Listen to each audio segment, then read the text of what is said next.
zcela Ekirena, která byla tečovaná, ubralo jí to na důrazu, ale zase ten směr donutil Viera k fantastickému reflexivnímu zákroku. Ale znovu to vzájem. Tak ruka tam byla vidět, byl to s číslem pasu. No a kluboví činovníci Borussia Dortmund budou v tuhle chvíli hodně naštvaní, protože tohle je podle mě konečná pro Lukase Barriose v tomhle utkání, ať už to bude natažené. 90. minuta, Forlán dává svou druhou branku, Uruguay vede 3-0.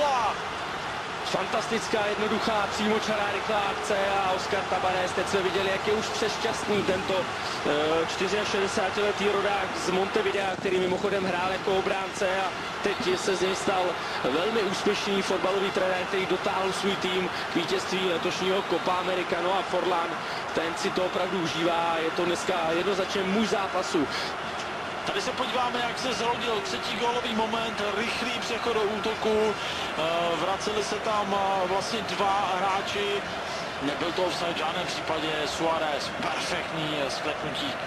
Vynikající diagonální přidávka Edisona Cavaniho, jak si zmínil o tom, že i on přispívá dnes velmi dobrým výkonem, tak nádhernou přidávkou levou nohou našel diagonálně Suáreze, ten nebyl chrta, hned s první hlavou přiťukl Forlánovi, no a ten pečetí výhru Uruguay a tady obrovská radost Tabareze. Krásná, rychlá akce, vyřešeno výborně 3-2.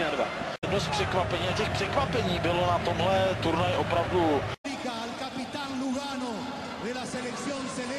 Takže Diego Lugano pozvedává nad svoji hlavu trofej pro vítěze turnaje Copa America. Nezbývá nic jiného, než smeknout před novým šampionem jeho amerického kontinentu. A tím je právě tým Uruguaye. Letošní ročník turnaje Copa America končí. Viděli jsme celou řadu velmi zajímavých zápasů. Vůbec poprvé v historii jsme měli možnost sledovat turnaj Copa America v přímém přenosu od začátku až do konce. Určitě to stálo za to. V tuhle chvíli už nám nezbývá nic jiného, než se s vámi rozloučit. Od mikrofonu vás zdraví Milan Štěrba.